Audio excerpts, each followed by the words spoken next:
Oi, gente! Meu nome é Ana Rezende e neste podcast vou compartilhar todas as minhas descobertas desde que iniciei a jornada transformadora para me tornar coach de saúde.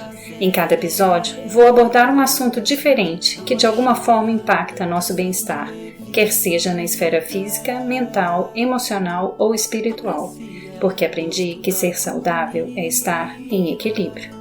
Se você quer fazer descobertas incríveis, melhorar sua saúde, viver de forma sustentável e ainda ajudar o planeta, se liga, você está no lugar certo.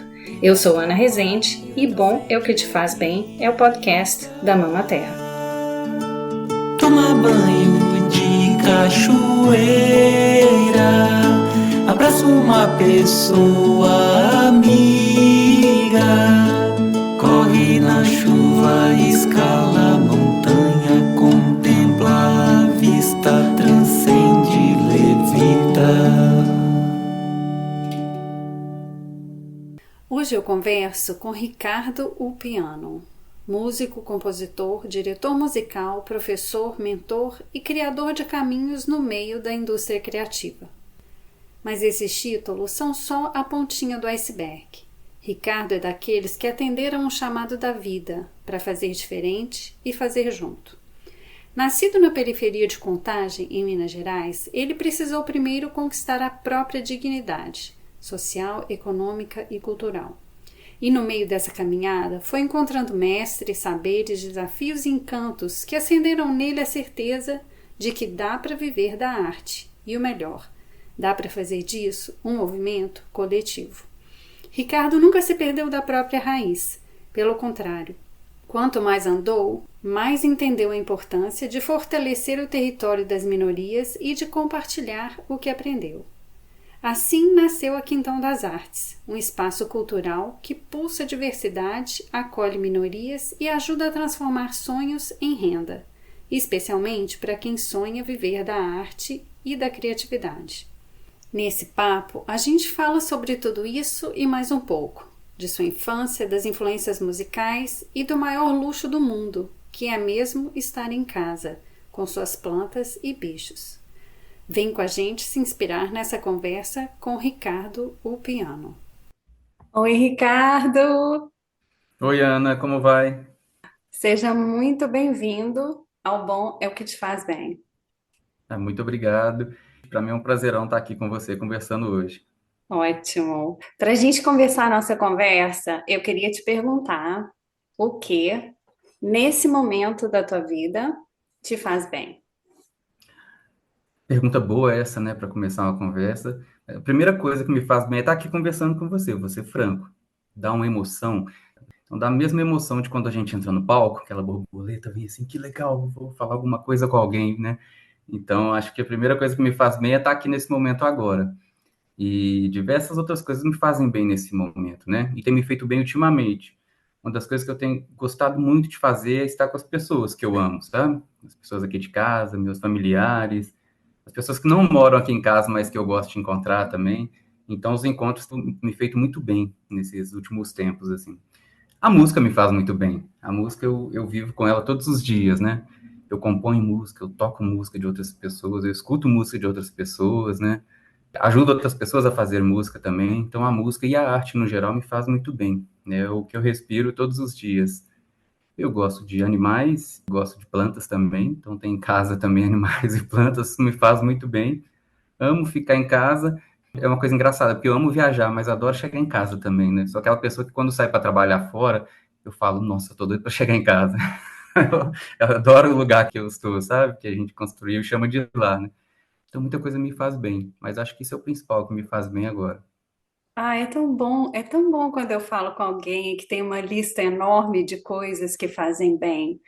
Porque isso aqui é o mais importante, né? O mais importante é a gente ter essa vida, essa rotina que faz bem, né? Igual você falou, a música, eu respiro a música, eu vivo a música todo dia, eu faço música, eu ajudo gente a fazer música. E é isso que é legal, né? A gente ter, assim, a rotina da gente Sim, nutrindo, sim. né, a Uhum. alma. É muito legal que o seu podcast dá a oportunidade de falar algumas intimidades, né? Isso é muito legal. É muito íntimo estar aqui conversando com você, tete a tete. E eu gosto de falar para os meus filhos, né, com minha esposa, que é assim, porque muitas vezes as pessoas entram numa de trabalhar, e esperam às vezes um mês no ano para tirar férias. E eu sempre alertei os meus filhos, falei, gente, isso é muito perigoso. E eu trabalho desde os 16 anos, eu tenho mais de 30 anos de trabalho. E eu falava, gente, isso é muito perigoso. Eu construí uma rotina que para mim me fez bem, me fez durar até aqui sem cair, como muita gente cai, adoece.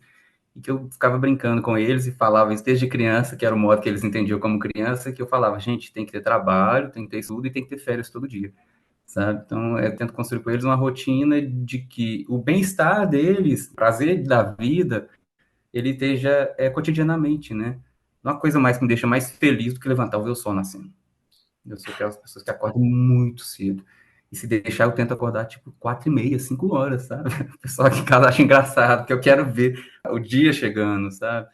Então, sim, a lista é grande, porque tem tentado nos últimos anos, vamos dizer assim, quase toda a minha vida, a viver os dias de uma forma com que o amor, que a felicidade esteja nele ali durante o dia, sabe? Tem dias mais difíceis, tem dias que você está doente, tem dias, né, vamos dizer assim, mais complicados para todo mundo, mas eu acho que é um exercício, sabe? É uma prática. Você se habitua, aí fica mais fácil. É, não, sem dúvida que é uma prática, né? É um exercício diário. Ai, adorei quando você falou, porque também tem aquela sua música que eu amo, que é Venha Ver o Sol Nascer, Venha Ver o Sol Se Pôr, que Ah, sim. eu aprecio mesmo, né? Como você, eu gosto de acordar cedo para escutar os passarinhos de Uhum. manhã, para ver o sol nascer. É uma energia totalmente diferente, né? E É, eu amo essa rotina do silêncio da manhã, sabe? Só com sons da natureza e tal. Então aquela fantástico, música né? me tocou assim profundamente, é lindíssima, Sim, eu adoro. Mas é isso, esse exercício de achar as coisas que fazem bem na simplicidade do cotidiano, né? De ver o sol uhum, nascer, de uhum. admirar a lua, de olhar as nuvens, né? E poder escutar os passarinhos. E, ai, é muito bom, é muito bom. É, sim. É engraçado você dizer isso, porque assim, eu não sou musicoterapeuta, né? Sou professor de música, sou compositor, e tem muitos amigos e amigas que são músicos terapeutas, e foi uma área que eu não enveredei, né, durante minha vida. Mas na música, eu encontrei de alguma forma, alguma terapia para mim, em alguma medida, algo ali para também me colocar, para me posicionar, para dividir os meus afetos, às vezes as angústias também a gente traz. E foi transformadora na minha vida, sabe? Comecei a compor muito cedo, aos 14 anos, nem tocava instrumento, mas já fazia música cantando. E eu fico vendo como é que acompanhou a vida até agora. Nossa, já são 33 anos fazendo música. E como é que a música foi se transformando comigo, ou às vezes ela foi me transformando, né? Eu me lembro da pandemia, você está dizendo da música, chama-se Deixa Ser, que inclusive outras pessoas pedem para a gente tocar em alguns eventos que falam de saúde, que falam de bem-estar, exatamente porque a mensagem é um pouco essa, sabe? E essa música surgiu na pandemia, uma hora de muita dor, né, mundialmente falando, algo que a nossa geração não havia passado, né?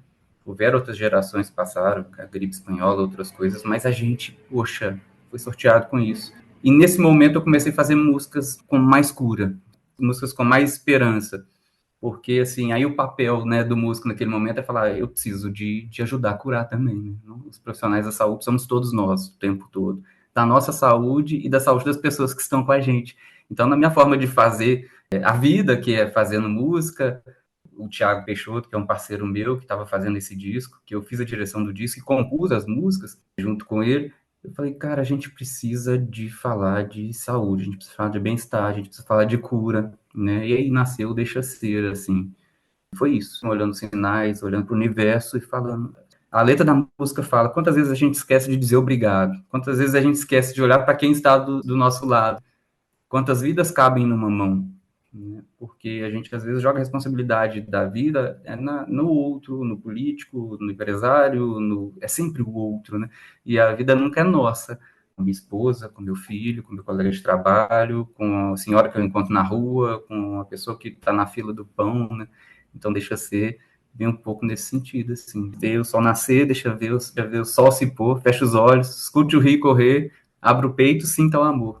Deixa ser o tempo voar, deixa ser a vida o que for. Não me esqueço de caminhar. Abra o peito, sinta o amor chegando. Esse é o refrão da Nossa, música. é tão lindo! Eu tive uma ideia agora. Se você quiser, a gente pode colocar, quer dizer, se você permitir, né, a gente pode colocar Uhum. a música no final do episódio, porque realmente é Show. linda. Então, para Acho quem não ótimo. sabe, a música da abertura do podcast é do Ricardo, na parceria com o Tiago Peixoto, o Anderson e Marcelo Menino. parceiro, e o Marcelo. E Uhum. tá nos créditos, inclusive, né, do podcast. Eu fiquei em dúvida entre as duas, porque eu amei as duas, mas aí a gente escolheu Levitar só porque é mais curtinha e dava para ela Ah, tocar toda, né? A Deixa Ser é, é maior, ia ficar sem tocar uma parte, né? E ela é. realmente merece ser escutada inteira, né? Não, obrigado, te agradeço. É Dá uma linda. emoção na hora que chega esse refrão, né? Ai, é muito linda, É é. Ela é bonito, né? tocante, é. Se você É, permitir, então a gente coloca ela no final para todo mundo tá poder apreciar. permitidíssimo. Por favor, faça isso. Para uma pessoa que faz música, não tem coisa melhor do que a música acontecendo, sabe, Ana? A música, para a gente que faz, que toca, ela pode estar gravada, mas ela só acontece quando o outro escuta, né? A música não existe no sozinho, né? Muitas vezes as É, pessoas acham que a música é uma arte individual, ela é coletiva. Mas o mais legal é que ela só acontece quando o outro faz com que ela aconteça, assim. Então, eu fico muito feliz. Por favor, toque. ai, que ótimo, muito legal. Agora, uma coisa que você falou que eu achei sensacional, o profissional da saúde somos todos nós. Isso realmente Uhum. é assim a maior verdade, né? A ideia do podcast é a gente ter essas conversas e levar esses insights para as pessoas, né? Porque Uhum. a saúde está na nossa mão. Então, nós somos os Uhum. profissionais da saúde todo dia. A Verdade. gente tem o controle, né? A gente tem o poder. Então, tá com a Uhum. gente, não tá com o outro, Sim, né? sim, sim. Muitas vezes, né, grande informação de massa que a gente tem é que a saúde é assim, olha, adoeci, eu acordei mal, vou ao médico, vou tomar um remédio e, ok, mas isso é muito pouco, né? Tem uma perspectiva que, assim, não precisa de um grande saber, não precisa de uma universidade, um doutorado para saber. As ancestralidades já nos dizem, as nossas avós já nos dizem, né? O cuidado preventivo, ele é muito mais importante, porque ele evita o adoecimento, e o adoecimento é, muitas vezes, em muitos casos, a nossa falta de cuidado conosco, com o que a gente come, com o que a gente passa o nosso dia, com o que a gente passa a nossa noite, com os nossos hábitos. É interessante, eu sou professor também, trabalhando com crianças pequenas, eu trabalho às vezes com meninos de 4, 5 anos, eu atendo esse público.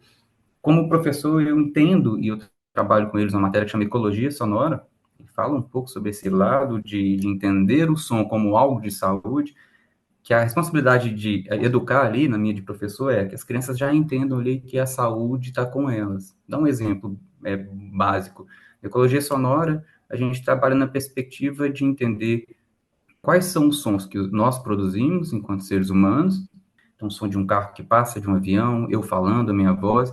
Quais são os sons que existem na natureza, que a gente chama de geofonia, que são os sons da água, do vento, os sons dos seres não vivos, e quais são os sons dos animais, dos pássaros e tudo. A gente trabalha nessas três perspectivas. E o que a gente trabalha muito quando a gente chega na antropofonia, que são os sons com crianças já de 4 5 anos, e eles entendem esses conceitos, que está na vida deles o tempo todo, é que a nossa audição, por exemplo, e aí no meu caso eu sou músico, faz parte do primeiro canal de saúde, por exemplo, mental. O excesso de sons causa adoecimento por uma crise endêmica de ansiedade que a gente vive no mundo hoje das cidades. Então, os sons acima de 80 decibéis, ali, constantes, eles já geram uma crise de ansiedade. Você está no carro, alguém buzina, você está no carro, tem um monte de carro, você fecha a janela, liga o ar-condicionado, sabe? A rotina já é isso. Então, antes de trabalhar, por exemplo, vamos pegar um tamborzinho, vamos tocar, vamos pegar um violão, vamos tocar um piano, trabalho essa perspectiva das crianças já entenderem o som como saúde. Dá um exemplo. O nosso ouvido é o responsável, né? Vamos pensar lá, nossa, quando a gente era as pessoas que viviam só na natureza, é o responsável pela sua defesa. Você pega um bebê, Ana, e você bate uma grande palma perto dele, ele está dormindo, o que acontece? Ele toma aquele susto, né? Daquele tremido, que a gente chama de reflexo de Moro, ou startle. E isso é o quê? A única defesa que eu tenho é pular da boca do tigre e chorar. Preciso gritar para alguém me socorrer, né? Um bebê, ele já e dá aquele choro enorme, né? Então, seu ouvido, ele está te defendendo o tempo todo. Agora, imagina, está numa cidade, você está no ambiente escolar, você está na sua casa, tudo é muito. A menos que você seja uma pessoa que não escute, que não tem audição, isso tem uma parcela da população, mas se você escuta, você já está exposta a um possível adoecimento pelo excesso de som. Porque ele é alto, a gente mede esse som, a gente mostra para as crianças, mostra para as professoras, e ele é constante, ele não para. Se seu ouvido está te defendendo, o que é que ele faz? E você está em estado de alerta 100% do tempo, entende? O tempo todo ali, alguma coisa acontecendo, um tigre vai me pegar, alguma coisa, né? A gente pensando, fazendo aquela analogia lá na selva, nossa, tá vindo um mamute, o tigre vai me pegar, eu tô sendo caçado, e você acaba sendo reativo, a gente acaba ficando agressivo, a gente acaba ficando ansioso e tudo. Quando as crianças começam a aprender música, uma das coisas que elas aprendem comigo é que não precisa de muito volume. Não precisa de muito volume para fazer música. Posso fazer música suave, eu posso fazer músicas de outras formas. Eu posso fazer músicas usando sons que já existem. Eu não preciso produzir mais sons. Eu também uma perspectiva ambiental. A gente quer produzir, fazer o nosso, fazer o nosso, fazer o nosso, fazer, porque a gente quer ter, né? Então, já tem um monte de som. Como é que a gente usa os que a gente tem, esse presente que a gente recebe, para agraciar o outro, para nos agraciar. E aí é por aí, sabe? Nossa, mas que coisa linda esse trabalho! Que Tá coisa. Eu legal, né? nunca tinha ouvido falar isso. Então, É, ecologia do som. ecologia sonora. E aí acabo entrando um pouquinho na perspectiva de um pouco de neurociência e música, porque meu filho, o Ravi, tenho dois filhos. Tenho um Thiago, filho da minha esposa, e tenho o Ravi. E o que aconteceu com o Ravi? O Ravi foi minha primeira grande cobaia nisso. Porque quando a mãe do Ravi estava grávida, a Thaís, eu fazia uma pós-graduação em música. E era educação musical. E aí eu fiz minha pós-graduação, a primeira, em educação musical para crianças de 0 a 2 anos. Então o Ravi começou a ser estudado na barriga da mãe dele. Não Então, eu já colocava sabia. sons para ele ouvir, eu já fazia experiências, né, no sentido, assim, de coisas que eu estudava, já na barriga da Thaís, que é a mãe dele. E aí já tinha algumas perspectivas que eu estudava nessa época, que é a audiologia, que é como o ouvido da criança é formado, e a psicoacústica, que é, ok, você é uma criança que escuta, então como o som interfere em você, como o som chega no ouvido da Ana, do Ravi, do Ricardo, que sensações que ele te causa, coisas que ele traz para você, né? E da música. Então tinha essas três perspectivas, da audiologia, da psicoacústica e da própria ensino da educação musical. E é muito interessante ver, quando a gente estuda isso, eu aprendi que faz sentido quando a vovó pegava a criança e colocava no colo e cantava de frente. Porque quando você vai ver isso, do ponto de vista médico, a criança, o ouvido dela só escuta por aqui, por enquanto, só de frente. Então não adianta você falar com uma criança lá, gritar, ô fulano, pega tal coisa, a criança faz. Que leva um tempo, o ouvido da criança já nasce pronto, mas ele leva um tempo a ganhar angulação. Tem Olha que notas graves legal. que ele não escuta. Então por isso que muitas vezes a vovó, a mãe, o pai cantam com aquela voz mais aguda e faz mais efeito, porque a criança ela está mais ali atenta aos sons agudos do que aos sons graves. Então, entender isso me modificou bastante, porque aí eu lembrei da minha avó, lembrei da minha mãe, lembrei das coisas, né, que eu ouvia, que as pessoas viviam, nossos antepassados, que eu falava, olha, tem muito de sabedoria popular, e essa pessoa nunca sentou num banco da universidade para estudar. Aliás, eu fui a primeira pessoa da minha família a sentar no banco da universidade para estudar.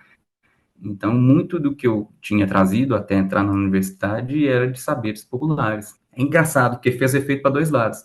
Eu de entender que isso tinha valor e o outro de entender assim, olha, como cuidar de uma criança enquanto um professor, enquanto um tutor, de uma pessoa que vai estar ensinando música, não só para o meu filho, mas para o filho das outras pessoas. A perspectiva de manter aquela saúde daquela criança, de não agredir o ouvido daquela criança, para que ela já não saia dali uma criança prejudicada pela música, né? Não, isso não pode acontecer. É. Nossa, isso é tão sensacional que é um tema que eu adoro também, que você tocou, Ricardo, são os saberes ancestrais, né?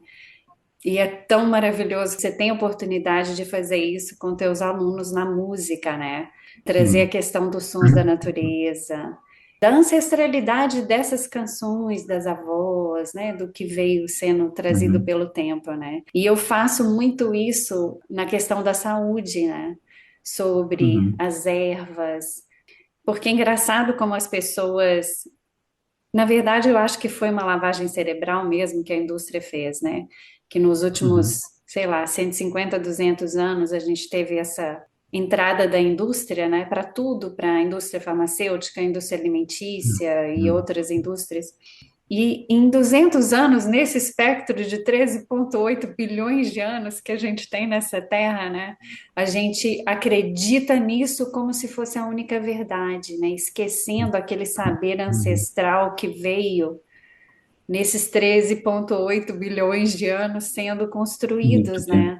Para a nossa saúde, para a Sim, educação, para o bem-estar, para tudo, né? Para essa conexão com a natureza que está faltando hoje, né? Então, essa atualidade que a gente vive tão doente, né? Das crianças tão jovens já ansiosas, por tudo isso que você está falando, né? A questão do som constante, do ruído constante, do imediatismo de tudo, né? De querer estar ocupado o tempo todo, do fazer, fazer, fazer, né? Então, sim, assim, sim. achei maravilhoso isso que você falou do teu trabalho com as crianças ensinando isso e da tua perspectiva, né? De falar que a gente tem que tirar, tem que trabalhar, tem que estudar e tem que ter férias todo dia, né? Porque é esse que é o caminho, é a gente se Sim, conectar com aquilo que realmente faz bem, e o que realmente faz bem é a gente ter férias todo dia, né? sim, sim. É muito fácil, Ana, isso que você falou, muito interessante, né? Nesses 200 anos, né, da Revolução Industrial para cá, a gente. É engraçado que hoje a gente fala de globalização, mas isso já começou há 200 anos atrás, né? Esse movimento começou forte, e na hora que acontece essa Revolução Industrial e que realmente começa a se produzir mais do que nunca, né? Nesses 13 bilhões, a gente nunca tinha produzido tanta coisa igual nos últimos 200 anos, a necessidade de ter, ela inverte tudo, né? Porque eu preciso ter para eu ser. Isso é muito perigoso, porque o valor das pessoas, o valor da vida, ele passa a ser medido por ter quantas, vamos dar exemplo de profissões, entre aspas, de sucesso, como, por exemplo, esportistas. No Brasil, por exemplo, nosso país, um político é um profissional, é uma carreira, é algo super estranho isso.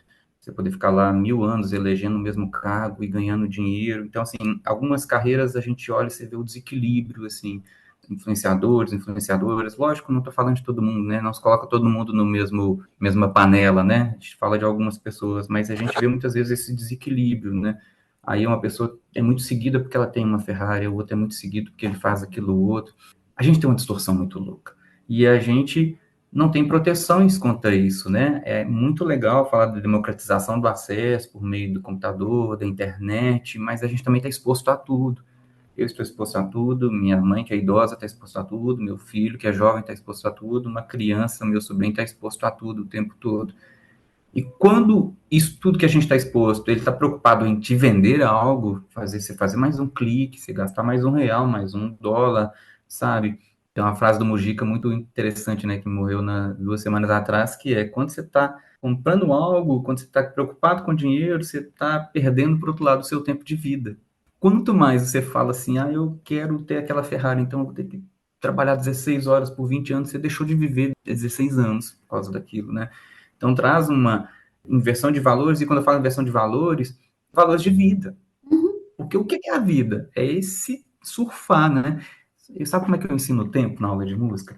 Eu falo Me assim, fala. gente, a música acontece em duas dimensões.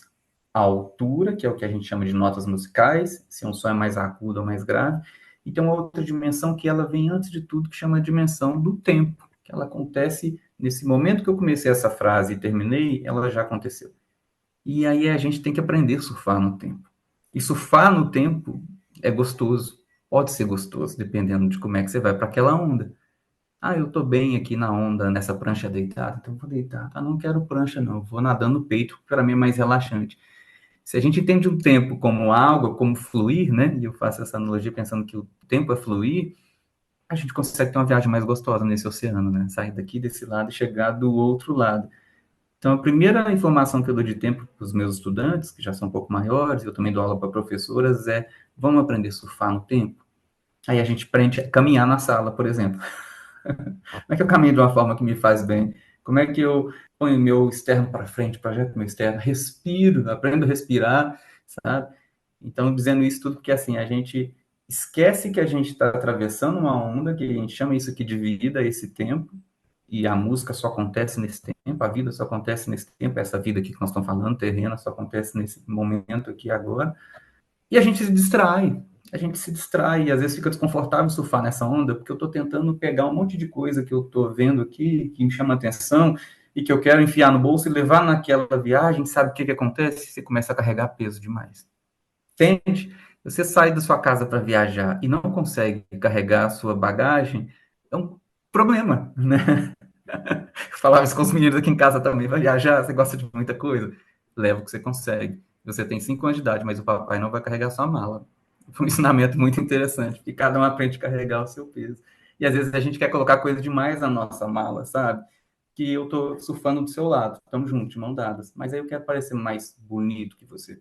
Eu quero parecer que eu tenho mais coisas que você. A gente é educado de uma forma tão consumista, tão, né, errada, eu chamo isso errado aos nossos olhos, mas é certo para quem quer vender para você, que a gente cai nessas armadilhas. Então a gente está sempre querendo ter, né? Aí isso entra querer parecer ser mais, parecer ser melhor, e a gente perde a beleza que é surfar nesse mar. Olha, tô olhando o sol nascer, tô vendo o sol se pôr, tô vendo você, oi, eu te vejo, porque a gente está vendo só a gente mesmo, sabe?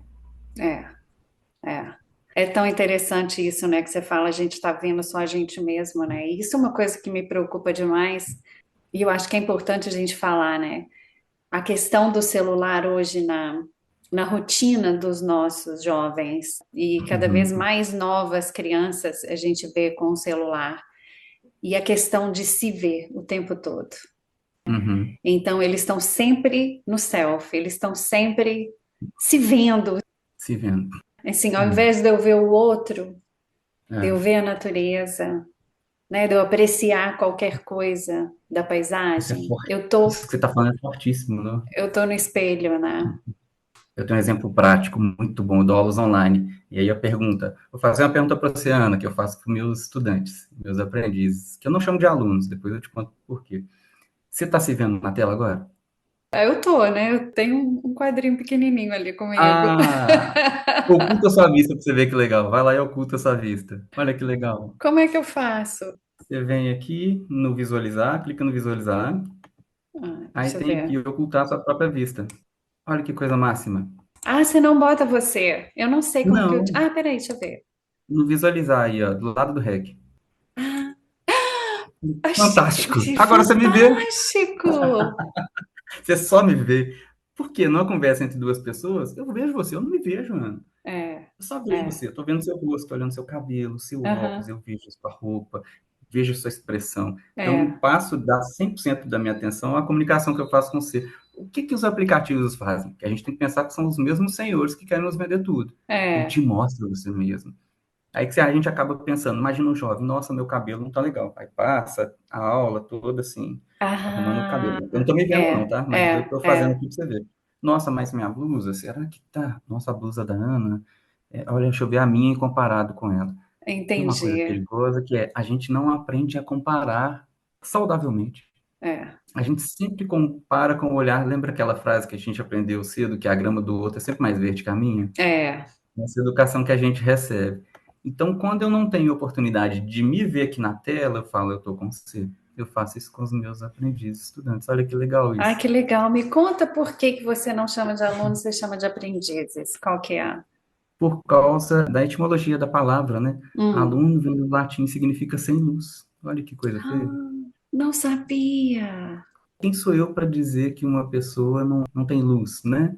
E que eu que vou iluminar aquela pessoa. A gente se ilumina, ninguém ilumina a gente, né? Ai, que coisa linda, eu não sabia isso. É, Então é isso, sim. aluno é sem luz. Sem luz. Vem a Olha, etimologia dela diz que você não tem luz, então você está buscando a luz. aham, Como assim? Se eu falo para uma criança de 2 anos de idade, 4 anos, ou uma professora que eu atendo, fala que você não tem luz? Não, é, não é uma coisa aprendiz junto, porque nós também, enquanto professoras, professores, somos aprendizes, então a gente está no mesmo lugar. Você não é um aluno e eu professor, eu não posso fazer isso com você. é, quem somos nós, né? Quem Quem somos somos nós? nós? É isso, é isso, é isso. A gente está aprendendo junto, né? Se essa terra é uma É, escola, estamos todos juntos aqui aprendendo, né? é isso. É, sensacional. E você falou que começou com a música desde 14 anos, já Isso, compunha, depois começou a aprender os instrumentos e tal. Desde cedo isso. você tinha essa noção do que a gente está conversando aqui agora, dessa vida no presente, dos valores realmente do ser, ao invés do ter, ou você foi desenvolvendo isso ao longo do tempo? Como é que foi essa caminhada dessa descoberta para você?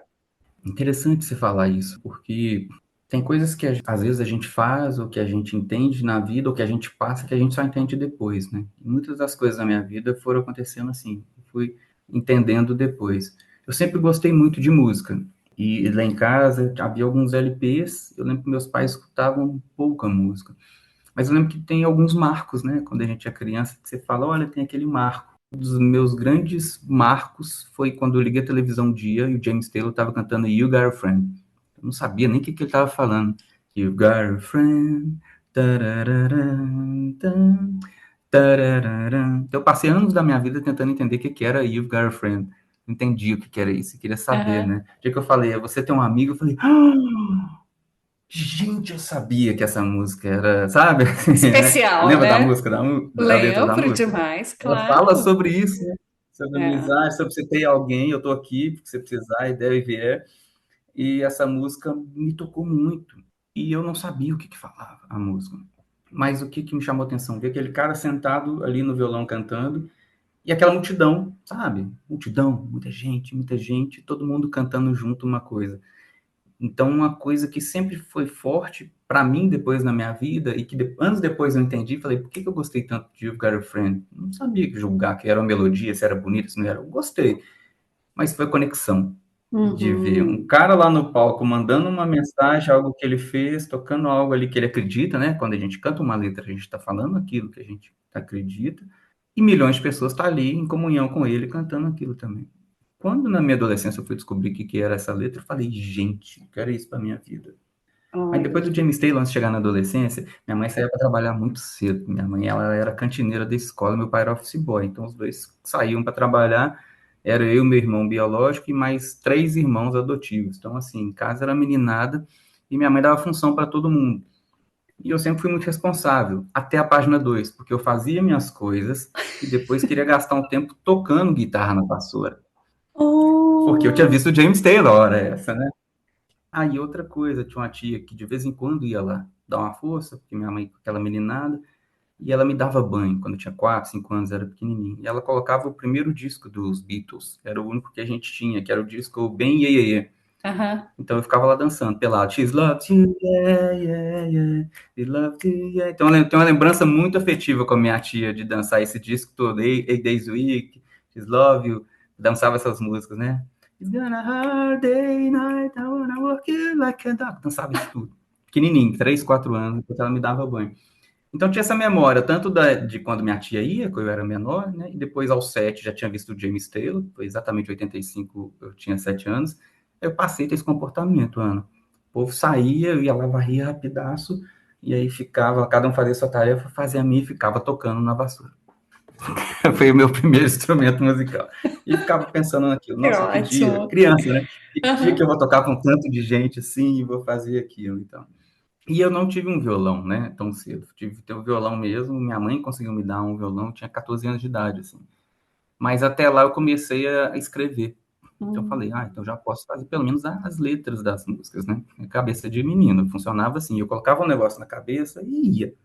Eu quero fazer isso, vou fazer isso. E Uhum. ficava escrevendo letra de música, do jeito que queria. Então eu estudava muito língua portuguesa porque eu queria escrever bem, escrever direito e tal. E aí aos 14 anos, quando eu ganhei violão, acho que eu compus antes de aprender a tocar violão. Gente, que As músicas já máximo. estavam prontas na cabeça. É. E é legal, né, que depois, quando eu vou estudar música, eu descobri que vários compositores, né, esses clássicos eruditos da Europa, não tocavam instrumento, mas compunham, né? Você vai ver Aham. vários que nem tocavam nada, mas que compunham. Que E aí você loucura. vê que a música, ela nasce aqui dentro, né? Nasce no coração, nasce na cabeça. Você consegue É. organizar uma coisa, você consegue construir um poder de abstração. Não é tarefa fácil, não, né? Mas eu, como criança, passei tanto tempo construindo isso na minha cabeça, e mesmo sem educação formal na música, E quando eu ganhei o violão, eu já sabia as músicas. Eu falei, olha, minhas músicas estão aqui. E elas surgiram assim, sabe? E aí você Foi muito foi legal. autodidata. Fui autodidata até eu cheguei ao ensino médio, eu tinha um irmão mais velho, chegou ao ensino médio, mas ele foi trabalhar, não queria fazer faculdade, não tinha essa ambição. E na hora que chegou minha vez, eu olhei para minha mãe, ela olhou para mim, eu olhei para ela, ela olhou para mim. Ela acreditava que eu ia fazer curso superior, ia fazer, né? Quebrar esse ciclo de cair já no trabalho precário, né? Da vida para fazer outra coisa. Eu falei, mãe, eu vou fazer faculdade. Ela, isso, vamos lá, te dou uma força. Aí eu vou fazer música. Aí todo mundo ficou meio ressabiado lá em casa, mas ela nunca me Puxa criticou por vida. isso, sabe? Não, ela nunca me criticou por isso, pelo contrário, sempre deu força, né? Ela e meu pai é o jeito dele, né? Meu pai é aquele homem tradicional que não fala nada, só olha assim, mas deram a força do jeito dele. E aí eu entendi que para entrar para a faculdade de música, você tinha que saber música teórica, e eu não Ah, sabia nada. Então foi um choque, ah. né? Eu já tinha para 16, 17 anos, eu falei, gente, tem que saber isso para entrar. Eu achei que a gente ia Achei que entrar eu ia lá e ia aprender, aprender, né? exato. A inocência, né? Não tinha ninguém que eu conhecia que já tivesse feito faculdade para eu conversar, então, assim, foi como se tivesse chegado no estrangeiro, terra estrangeira, você não sabe falar a língua. Para mim foi isso. Acabei de descer na Hungria, não conseguia falar com ninguém, eu não sei uma palavra em húngaro, o alfabeto, né, não tem nada igual. Aí eu entendi, aí eu voltei, fui trabalhar. Aí para eu trabalhar, eu falei, gente, qualquer serviço não dá. Eu já fazia uns estágios durante o ensino médio, que eu fiz técnico em contabilidade, mas eu falei, com esse dinheiro eu não consigo estudar. E uma coisa, eu sou chato. Como eu estudava muito, muito, muito, muito, muito, se eu pegar uma escola que o ensino é ruim, eu ficava frustrado. Aí eu falei, eu preciso estudar na melhor escola de Belo Horizonte. Olha para você ver a cabeça do menino. Aí eu fui e fiz um concurso para trabalhar no Correio. Aí eu fui carteiro durante 3 anos, e durante os 3 anos eu paguei para aprender música teórica. Olha só. Era praticamente um carteiro poeta, porque eu saía cantando no meio da rua, entregando carta. Ai, que máximo. Eu fazia Ai. isso. Aí, no dia que eu aprendi, consegui passar na prova de teoria, passei na Universidade do Estado, aqui em Minas Gerais, e aí eu cheguei no outro dia e pedi conta lá, e ninguém entendeu nada, né? Mas largar um serviço público, como assim? Serviço federal e tal. E na época, trabalhar no Correio era considerado uma coisa legal no Brasil, assim. Em 1999. E aí eu falei, sim, vou sair, não quero fazer isso na minha vida, não. E fui embora, casquei fora, assim, pedi conta e fui embora. Recebi nem fundo de garantia, pra você ter ideia. Oh. E aí comecei porque eles não queriam mandar embora, e tinha umas coisas assim, e fui, no outro dia comecei na universidade de música, e aí comecei a fazer isso pro resto da vida, a vida inteira. Então, aí você trabalhou esses 3 anos no Correio, que você falou, juntou o dinheiro, Uhum. pagou para aprender música. Então, foi aí que você fez aula de violão e tudo. Eu fazia um pouco por fora, né? Porque como eu entrei, né, para trabalhar no emprego que era melhor, eu pagava. Então fiz aula de canto, fiz aula de violão, mas o grande barato era saber a parte teórica, era ler partitura e coisas que eu nunca havia tido contato, né? Então isso eu passei a fazer o suficiente para entrar na universidade, porque aí foi uma outra novela. Porque quando você chega na universidade, você fala, ufa, passei, mas estou aqui. Você descobre que a galera já lê desde os 6 anos de idade, né? Então você fala, Ah, gente, quando eu estou aqui traduzindo, o povo já está lá embaixo. E é isso que você falou das descobertas, quando você me perguntou atrás, que é a gente também tem que descobrir as forças que a gente tem, né, Ana? Se a gente não presta atenção em sinais, se a gente não presta atenção nas pessoas, se a gente não presta atenção no contexto, a gente não aprende a aprender sozinho, sabe? Então, acho que o meu grande lance, assim, a coisa que mais me beneficiou na minha vida foi aprender a aprender. Conversar com você e aprender com você. Observar o que o outro faz e aprender. Porque uma das coisas que eu acho que mais nos prejudica é a comparação de uma maneira errada. A gente usa a comparação como uma forma pejorativa, geralmente conosco, mas quando não é conosco, a gente acaba se desfazendo do outro. Olha lá ela, olha como é que ela é. Olha só, uhum, essa aqui não cuida do cabelo. Olha o cabelo, a Ana tá branco, né? Podia passar uma tinta. Tô dizendo assim, a gente chega a ser cômico, o tanto é. que a gente usa a comparação para ser pejorativo. Não te ajuda e não me ajuda. E nessa época eu comecei a entender um pouco essa coisa de comparação. Isso me levou a estudar gestão depois, olha pra você ver que interessante. Chegar lá. E aí eu descobri o seguinte, meus colegas liam muito bem. E eles eram todos muito bem musicalizados, mas eles não decoravam nada, porque eles liam muito Hum. bem.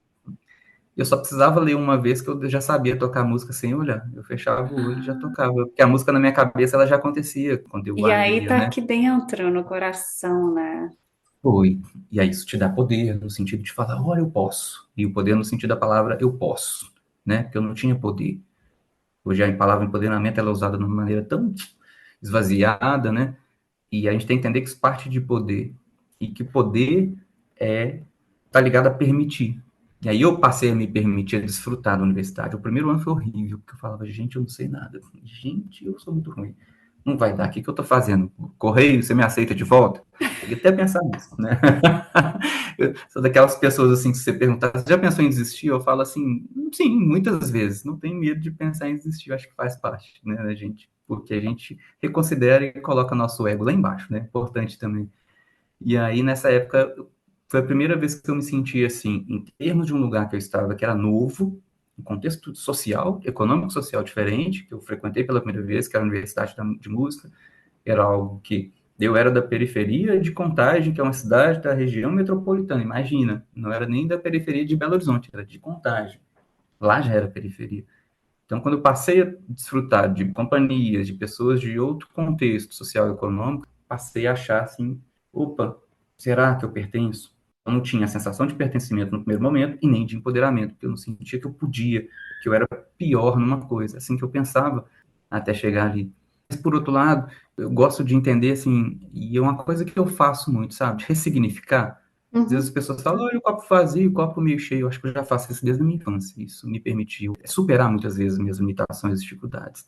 Ah, Ricardo, você superou? Superei um monte. E ainda continuo tendo um monte. Só que agora eu lido melhor com elas, sem sofrimento, igual eu sofria na juventude, né? Nossa, eu preciso dar conta. Não, tem coisa que eu não dou conta. Tem coisa que eu vou dar conta por mais tempo. E nessa época eu entendi que eu podia. Podia. E eu falei, nossa, eu também tenho vantagens das quais eu posso colaborar, que eu posso compartilhar. Então eu lia de primeira vista, as pessoas começaram a se impressionar. Que, olha, como é que você já sabe? Eu falei, já decorei. Mas como é que você decorou? Aí eu li. Uma vez, cheguei lá no fim, já sei. E aí comecei a acreditar que eu podia. Aí é engraçado, né? Porque assim também tem hora que eu me empolgo. Aí na hora de procurar emprego, imagina o que ele fez. Essa época, o Ravi ia nascer, estava casado, a gente pobre, morava no barracão, eu e a mãe dele. Eu falei, mulher, precisa arrumar um emprego. Ela, sim, precisa. Como é que nós vamos fazer? Ela, psicóloga, já trabalhava, ralando para danar, e a grana pouca. Aí eu peguei, imprimi 10 currículos, nem tinha me formado ainda. Peguei os currículos e aí escolhi as escolas de Belo Horizonte, que eram as melhores. Só escolhi as melhores escolas de Belo Horizonte para ir atrás do emprego. E só fui nelas.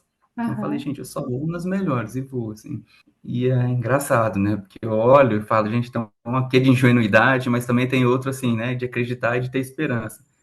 E entreguei nas escolas e tal. E eu, Ana, eu não sou uma pessoa branca, né? Sou uma pessoa periférica. Isso tudo, as pessoas às vezes te olham diferente. Ainda hoje as Uhum. pessoas me olham diferente. Mas isso nunca me travou. Aprendi que as pessoas me olham diferente e aprendi as minhas estratégias ali para ser aceito, para estar nos ambientes e tal e tudo certo, né? E nessa época eu estava construindo também esse empoderamento de falar, olha, eu posso estar num lugar Uhum. onde as pessoas brancas e ricas estão, eu posso estar nesse lugar. Mas eu estava no início disso ainda.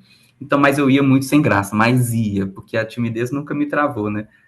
No fim, eu sempre pensava assim, meu propósito tem que ser maior que minha timidez. Ter um menino para Uhum. criar. Então, é uma frase que eu trago para mim, sabe? O propósito que é dar essa condição para ele, para as coisas que a gente quer fazer, que eu preciso fazer agora e construir, tem que ser maior do que minha timidez. E aí eu entreguei o 10º. Bom, consegui entregar o 10º. Eu vou pular as outras 9. Tinha escola que eles pegavam e, sei lá, nem atendiam direito. Aí entreguei o 10º. Era uma escola que era Bam Bam, na época, que chamava Minueto Musical. Entreguei, a moça recebeu, devia ser meio-dia, sexta-feira, me lembro como se fosse hoje. Recebeu, ah, tá, tudo bem, beleza, vou deixar aqui, pôs lá do lado. Eu falei, gente, na minha cabeça, e agora? Era o 10º currículo, eu já nem tenho dinheiro mais para imprimir currículo, como é que eu vou fazer? Né? Colocou o currículo do lado, né? E aí eu falei, gastei tudo, fiz meu pitch de elevador ali, que é só deixou eu falar 30 segundos, né? Gastei tudo ali.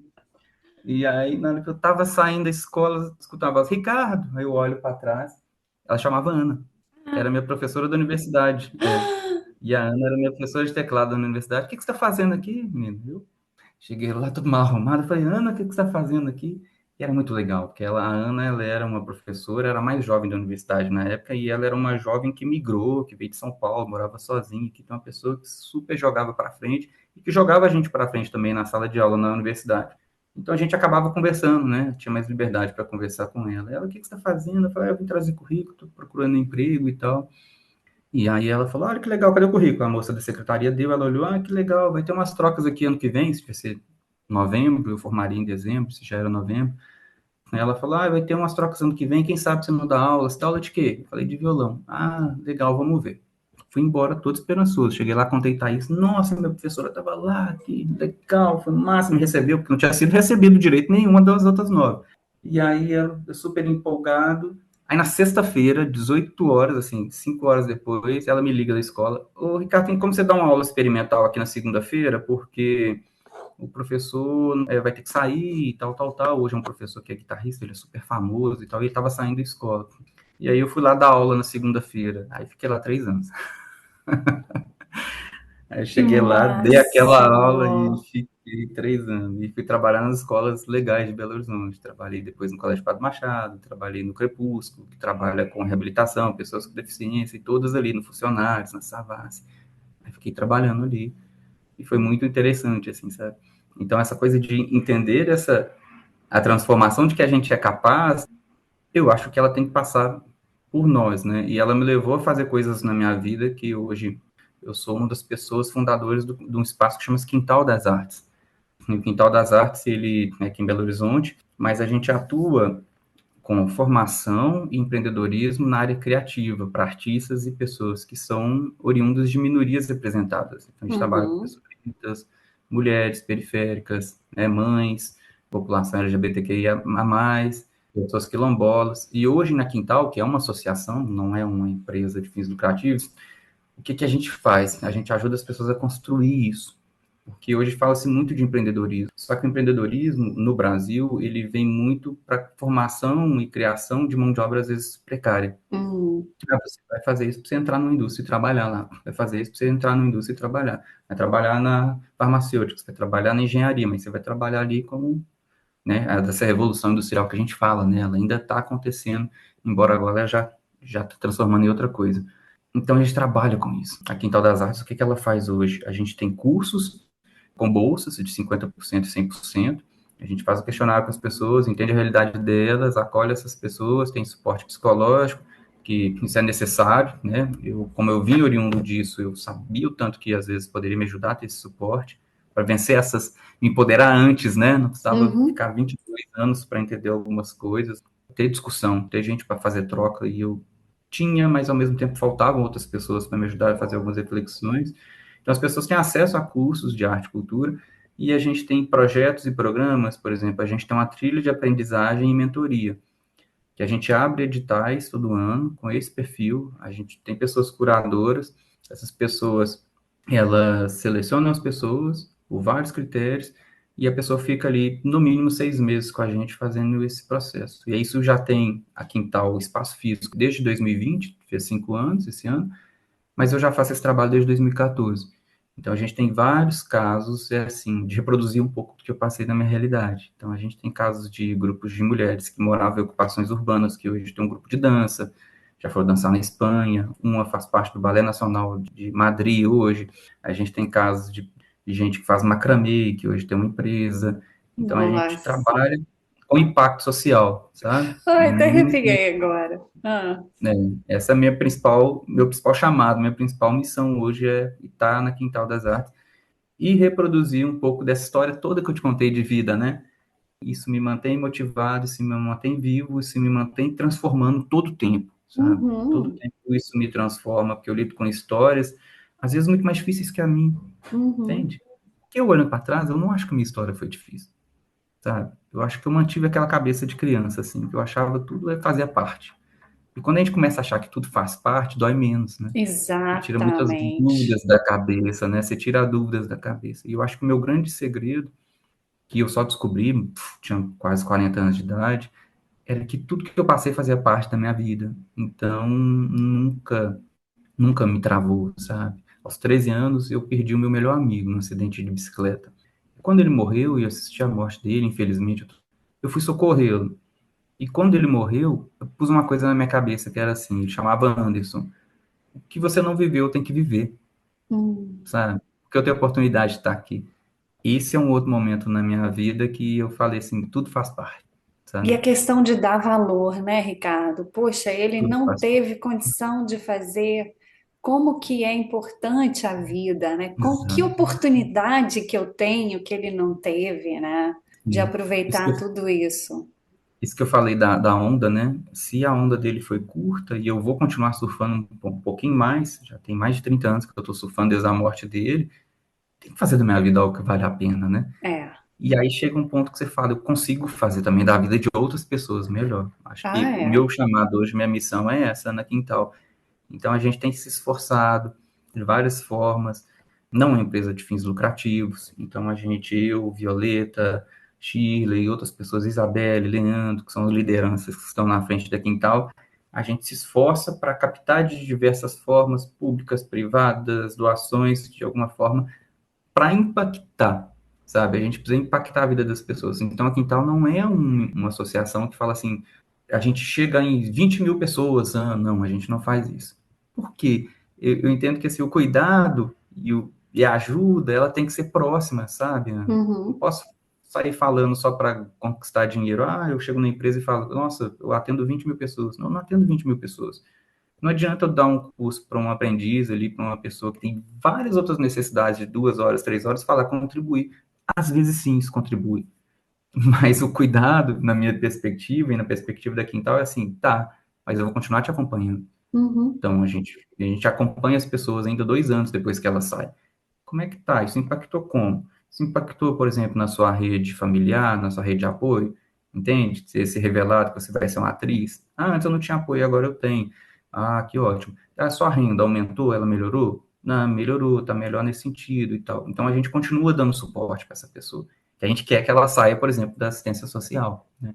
Que é uma Uhum. coisa muito importante, que a gente não tem nada contra políticas sociais, mas que a gente pensa assim, e eu sou gestor público, né? Não é uma coisa que eu omiti, que eu também sou formado em políticas públicas e fui gestor público durante 11 anos. E eu entendo assim, política de saúde. Quando que você acessa a política de saúde? É quando você precisa, não é? Uhum. Quando você Infelizmente, acessa, né? quando você acessa a política social é quando você precisa. É. Mas o que a gente sabe em qualquer país do mundo, seja até um país rico do norte, os recursos sempre são escassos. Porque a política pública ela nunca é plena, é 100% das pessoas. E a música me levou a estudar política pública nesse sentido. Eu queria entender na minha cidade como é que era a distribuição dos recursos de cultura. E eu acabei estudando isso. E fiz um projeto sobre isso no FMG, e isso me motivou a entender um tantão de coisa. E aí, o nosso trabalho, nossa missão é fazer que você pare de usar o serviço social, entende? Que é te empoderar, te dar dignidade para você falar, não, eu estou ali. Então, não quero um empreendedor que vai continuar, porque empreendedor a gente já é. Eu fico brincando que às vezes eu faço cursos em Rio, São Paulo, com colegas muito chiques, muito legais de outra realidade, e eu descobri, e eu falo e levo isso para eles, que assim, gente, que pitch de elevador, o quê? O menino que vende bala ali no sinal, ele já faz pitch de elevador com muito Uhum. profissionalismo, sabe? O outro que Exatamente. tá vendendo uma coisa ali na rua ou na banquinha, ela já faz pitch de elevador muito bem, entende? Que ela É, já entende na plenitude da necessidade dela que ela precisa vender. Então ela é, vende de verdade, aquilo ali é. precisa acontecer, né? Então a gente junta isso tudo no mesmo balaio, a gente não despreza conhecimento nenhum, a gente entende como é que pensam os grandes empresários, a gente entende como é que funciona a coisa toda, porque uma coisa é assim, eu quero conversar com você em inglês, você só sabe falar inglês, então eu vou ter que aprender a falar inglês. Então a gente aprende qual que é a língua do outro para fazer um filtro e trazer aqui para mudar a realidade de outra pessoa, de uma forma com que ela consiga de fato transformar aquilo. Então o impacto da Quintal não é só quantidade, ele é profundidade. Então a Uhum. gente mede o impacto por meio de profundidade. Quão profundo foi essa mudança na sua vida, Ana? Ah, hoje eu consigo ter renda, ah, melhorou o relacionamento aqui em casa, nossa, consegui fazer aquilo, o meu trabalho agora eu exibo ele de uma forma melhor, eu vendo de uma forma melhor, e a gente também acompanha a durabilidade. Entende? Porque você pode passar por Aham. um processo ali que você fala que é transformador, mas ele durou um ano. E aí a gente percebe se sua realidade te puxou para trás, se alguma coisa te travou ali no meio do caminho. A gente entende também qual que é a duração do nosso impacto, dependendo daquela realidade. A gente reavalia, Uhum. aprende e intervém de novo quando a pessoa ela deseja intervenção. É isso que a Quintal faz hoje. Nossa, que sensacional! Que propósito de vida, né, Ricardo? Maravilhoso. É muito grande. Maravilhoso. E a mudança é essa. Se a gente conseguir mudar e melhorar a vida de uma pessoa, já valeu a pena, né? Quer dizer, a Não é? profundidade é muito mais importante do que o número, e sempre, em tudo. A Sim. quantidade nunca é o melhor, né? O melhor mesmo é a qualidade, sempre. Como a gente está na era do ter e do É, mostrar, né? A gente às vezes quer muito número, né? A gente fica mas vendo eu chamo de de rebeldia saudável, que é rebeldia de saudade. de tentar fazer diferente, né? De tentar quebrar os padrões do sistema, né? Sim, sim, sim. Então, isso é muito importante para a gente poder mostrar uma outra perspectiva, né? Existe uma outra Sim, forma de fazer, existe uma outra forma de ser sim. que a E, gente esqueceu. e, e a gente pensa assim, aí os princípios têm muito a ver com o que a gente traz. E um deles é assim, se eu preciso falar com uma outra pessoa, se eu preciso conseguir recursos com outra pessoa, se eu quero alcançar outro público para mostrar o que eu faço, a gente constrói algumas coisas, alguns princípios que estão por trás. Por exemplo, um é a gente não é violento. Então a primeira coisa é assim, eu preciso ser violento para eu conseguir o que eu quero. E aí eu falo nas palavras, nas atitudes, no corpo, né? E muitas vezes a violência ela existe quando a gente fala desse lugar. Porque imagina uma pessoa ali numa situação de oprimido, de precariedade, ela geralmente o que as pessoas falam? Nossa, o governo é péssimo, todo mundo me trata mal, e a gente às vezes cai nesse lugar de falar assim, poxa, qualquer pessoa branca não presta, entende? Muitas Uhum, vezes as pessoas acabam caindo nesse lugar. A gente entende. Você foi rechaçado o tempo todo, você foi o tempo todo. E se a cara daquela pessoa que te oprimiu, que te tratou mal, ela sempre é uma cara reincidente, você vai achar.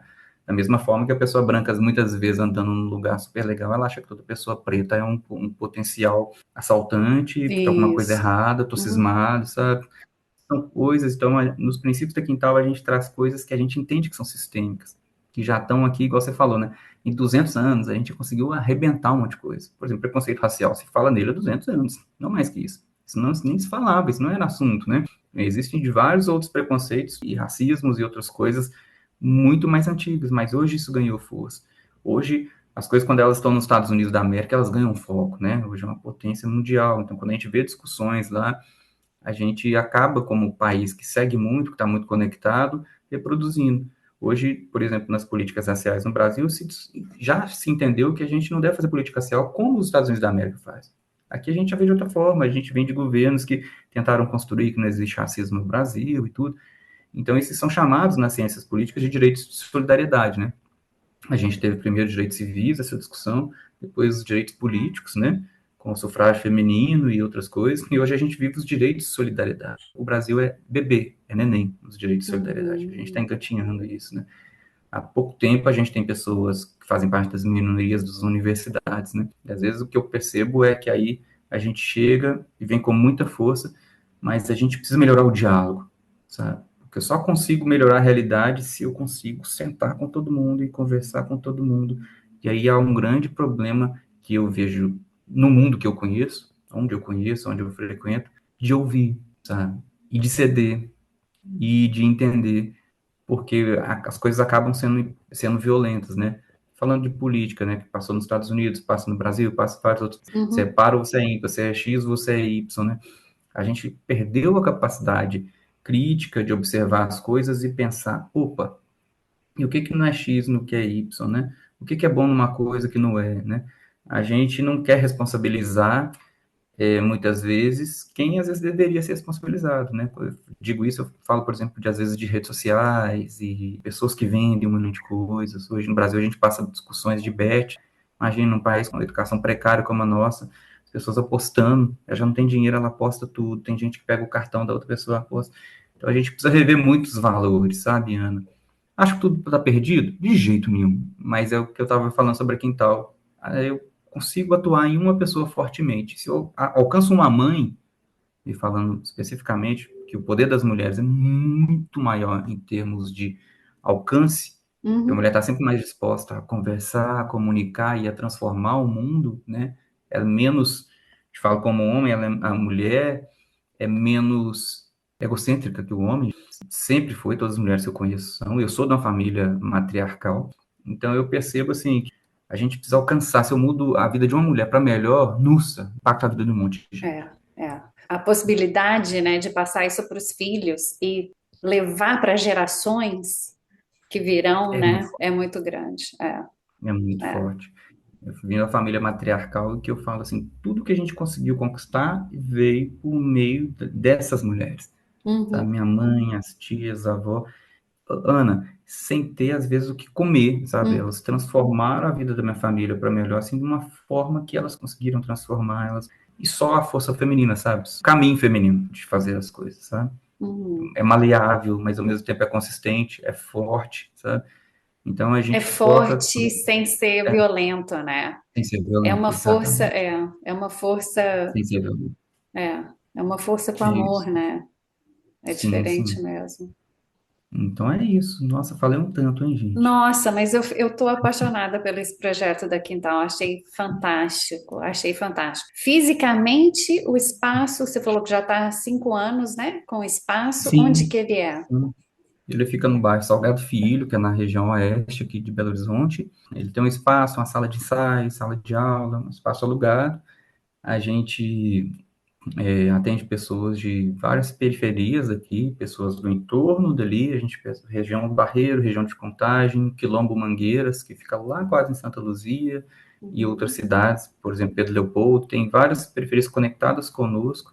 A gente está com 2 chamamentos que se encerraram essa semana. Um é o de trilha de aprendizagem e mentorias para empreendimentos criativos, e o outro é o de sala de ideias. Você está construindo um projeto ali criativo, o que, que a gente faz? Você vai lá, apresenta seu projeto para a gente deixa que você escolha uma pessoa de referência, a gente convida essa pessoa para ver seu projeto, e depois você volta e conversa com o público e apresenta o seu projeto. E para essas 2 seleções, a gente também dá um capital semente para as pessoas que ficarem melhores colocadas, conseguirem mudar. Então, a pessoa recebe lá R$ 5.000, R$ 3.500, para que ela comece ali a dar um empurrãozinho na sua iniciativa, também com dinheiro, sabe? Porque Uhum. muda muito quando você tem um capital ali para começar. Então tá ali, a gente está com esses 2 projetos, tá nesse momento de seleção. A gente mesmo aqui está participando de um processo super legal com o Soma Empreendedorismo do Banco BTG, que é o maior banco de investimento da América Latina. A gente foi selecionado 12 instituições no Brasil de 400. A gente acabou essa trilha de aprendizagem com eles agora, a gente conseguiu o selo. Aí vamos para São Paulo agora em junho, apresentar Quintal para os investidores do Brasil, da América Latina, uma forma Ai, de tentar angariar recursos para que a gente amplie o impacto. A gente fez um plano de ampliação do impacto, mas aí que agora a gente corre atrás legal. desses recursos, tá? As coisas estão super legais. Desafiadoras, são novas, é o que eu te falei, né? Custei chegar no centro de Belo Horizonte, agora a gente está pulando lá para São Paulo. Já segue indo o fluxo, né? É isso Enquanto aí. esse surfar na onda permitir, a gente vai indo com Muito amor e legal. com apreço à vida, sabe, Ana? Que são nossos principais princípios mesmo. Assim. A vida humana tem que estar em primeiro lugar. Pronto. Nossa, sensacional. Que projeto lindo. Obrigado. Muito Obrigado. bacana. Que bom, né, que você está podendo ir lá em São Paulo e captar mais recurso e tudo isso. Como que a gente pode encerrar na parte de contatos aqui? Para quem estiver escutando a gente, de repente Acho quiser apoiar a Quintal, sim. ou alguém que escutar e estiver interessado em apresentar um projeto para vocês, fazer parte dos programas, como que você prefere falar? Super legal. A gente está com uma campanha aberta, mas foi uma campanha curta de WhatsApp. A gente está fazendo só para o ciclo mais próximo, que a gente está criando a comunidade na Evoé, que é um site, é a comunidade Quintal das Artes. Então tá lá, por Hum, exemplo, a Filarmônica tá lá, em Iotim tá lá. Então nós vamos lançar uma comunidade também para quem quiser doar, empresa, imposto de renda. Então vai ter a Evoel. Então nós estamos na fase de lançamento da marca nova, a gente fez o rebrand, e agora a gente vai lançar o site, que tem um botão clique aqui lá também pra gente, doa aqui, sabe?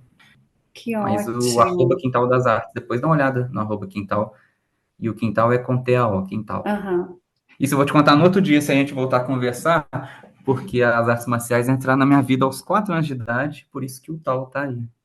Ah, entendi. Então vamos deixar cenas para os próximos capítulos Próximos aqui. capítulos. As artes Vai ter marciais uma entraram na minha parte vida 2. com 4 anos de idade, nunca mais saíram. E aí o Olha que tal legal. tá aí no meio. Que legal! Então vai ter uma parte 2. A gente já deixa o Ah, spoiler daqui da parte que 2. honra, que honra. Mas é isso, Ai, que né? legal, Ricardo. Nossa, super, super projeto. Ai, muito maravilhoso.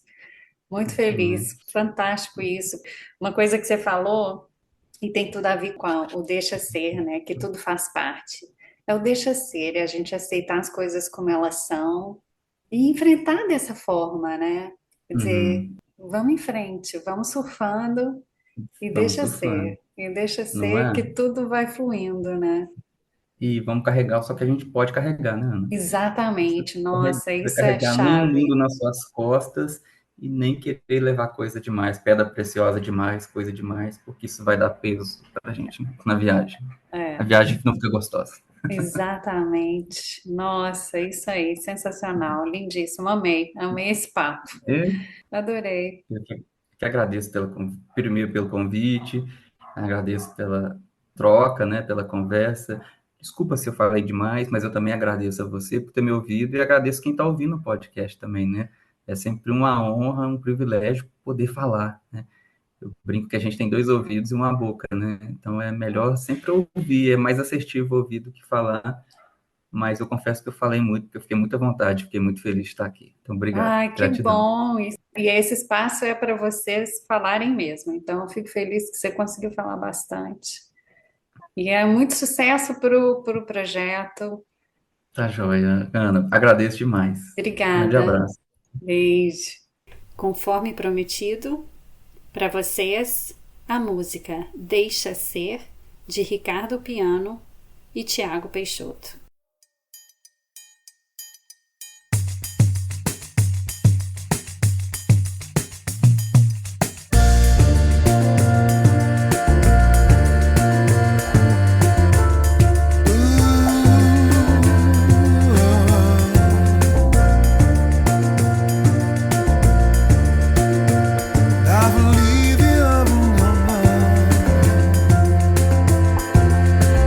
Quantas pessoas você conhece?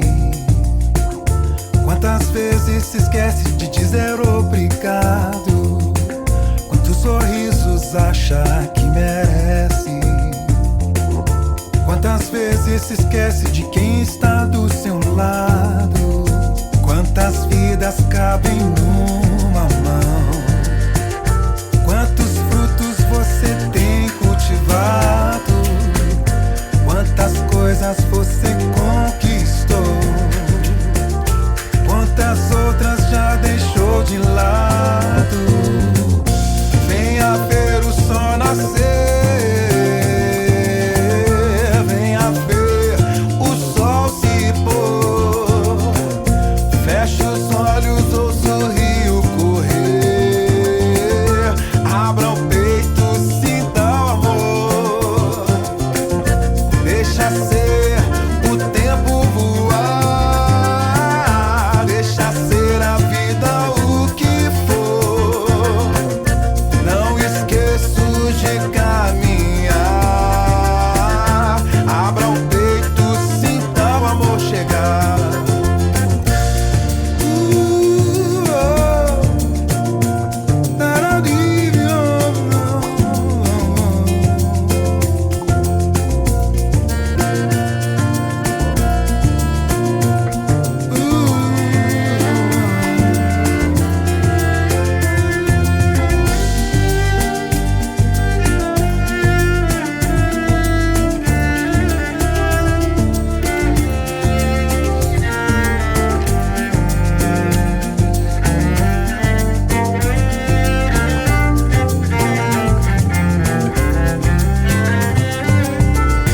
Quantas vidas cabem numa mão?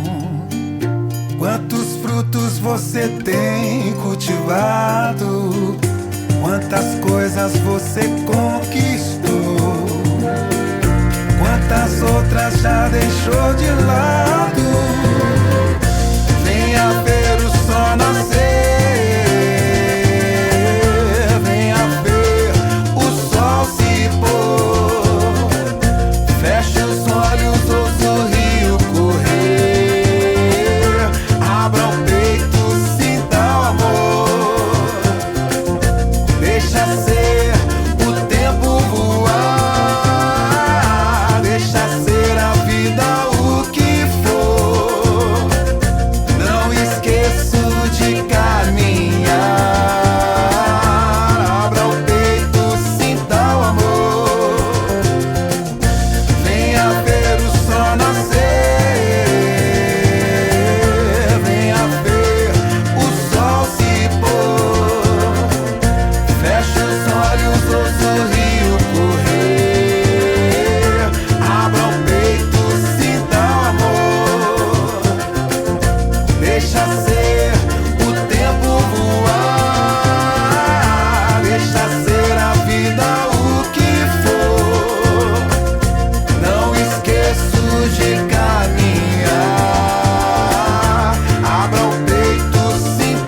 Muito obrigada por escolher escutar este podcast. Significa muito para mim que entre tantas opções você escolheu este. Se você deseja ajudar a missão da Mama Terra de fazer desse mundo um lugar livre de doenças para as gerações futuras, siga esse podcast, comente ou compartilhe com seus amigos. Você pode também se inscrever para receber meu jornal semanal, que eu preparo com muito carinho para você. Nele eu compartilho dicas de saúde e bem-estar, receitas e livros que eu recomendo. Minha intenção é que você tenha informação e recursos para fazer boas escolhas sempre e se sentir bem. Para se inscrever, você encontra o link no resumo do show. Me siga também no Instagram ou no Facebook. Mais uma vez, muito obrigada por estar aqui. Tem muita coisa boa nos próximos episódios, então fique ligado. E lembre-se, bom é o que te faz bem. Abraça uma pessoa amiga, corre na chuva, escala